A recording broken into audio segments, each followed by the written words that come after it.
This is Democracy Now! I'm Amy Goodman in Boston as we sit down with Noam Chomsky for a public conversation. I asked him about the arrest of Julian Assange. Well, the Assange arrest is scandalous in several respects. One of them is just the effort of governments, and it's not just the U.S. government. The British are cooperating. Ecuador, of course, is now cooperating. Sweden before had cooperated. The efforts to silence a journalist who was producing materials that people in power didn't want the rascal multitude to know about. Okay? That's basically what happened. WikiLeaks was producing things that people ought to know about those in power. People in power don't like that, so therefore we have to silence it, okay?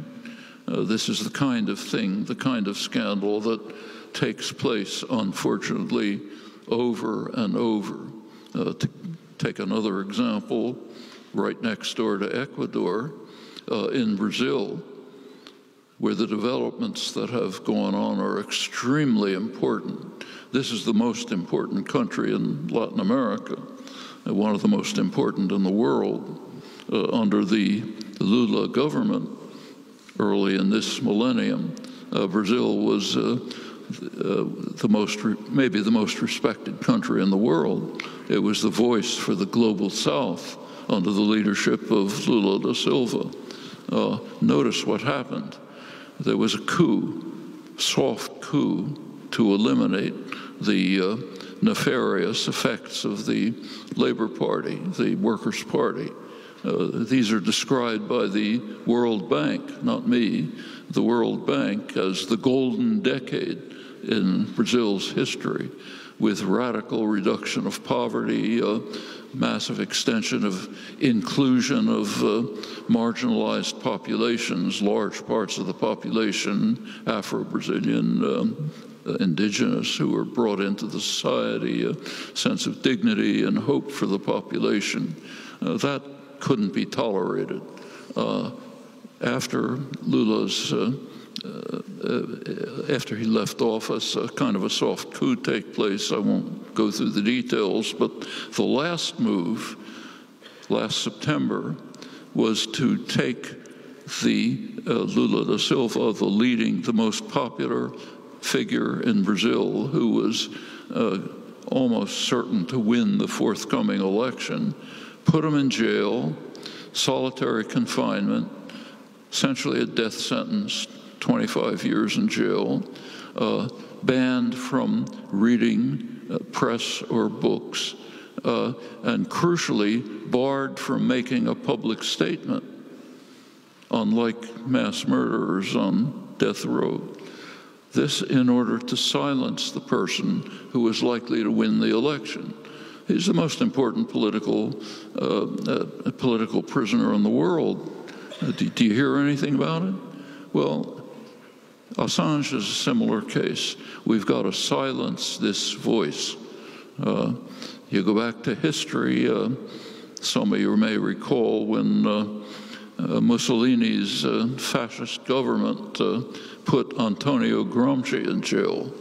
They said, the prosecutor said, we have to silence this voice for 20 years. Can't let it speak. That's Assange. That's Lula. There are other cases. That's one scandal. The other scandal is just the extraterritorial reach of the United States, which is shocking. I mean, why should the United States, why should no other state could possibly do it, but why should the United States have the power to control what others are doing elsewhere in the world?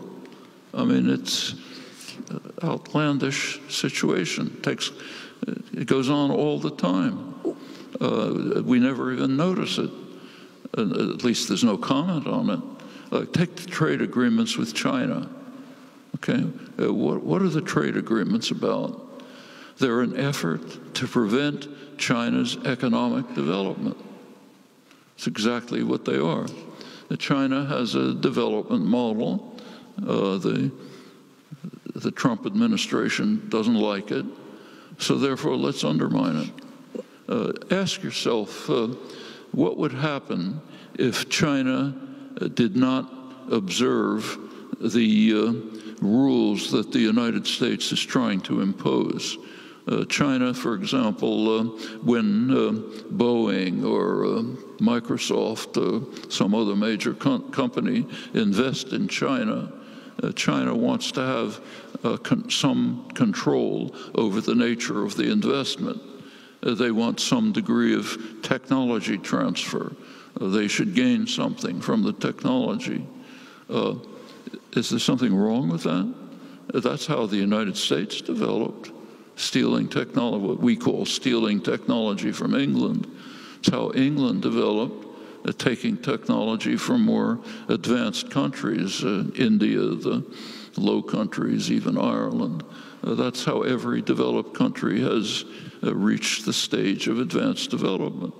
If Boeing and Microsoft don't like those arrangements, they don't have to invest in China. Nobody has a gun to their heads. If anybody really believed in capitalism, they should be free to make any arrangement they want with China. If it involves technology transfer, okay. The United States wants to block that, so China can't develop. Take what are called intellectual property rights, exorbitant patent rights for medicines, for Windows, for example. Microsoft has a monopoly on operating systems through the World Trade Organization. Suppose China didn't observe these. Who would benefit and who would lose? Well, the fact of the matter is that consumers in the United States would benefit. It would mean that you'd get cheaper medicines. It would mean that when you get a computer, you wouldn't be stuck with Windows. You could get a better operating system.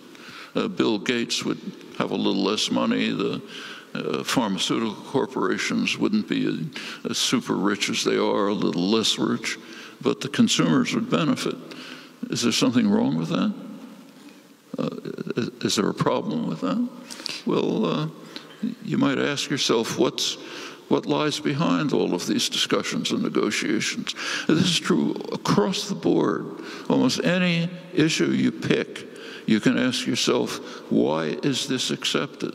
So in this case, why is it acceptable for the United States to have the power to even begin to give even a proposal to extradite somebody whose crime is to expose to the public materials that people in power don't want them to see? That's basically what's happening.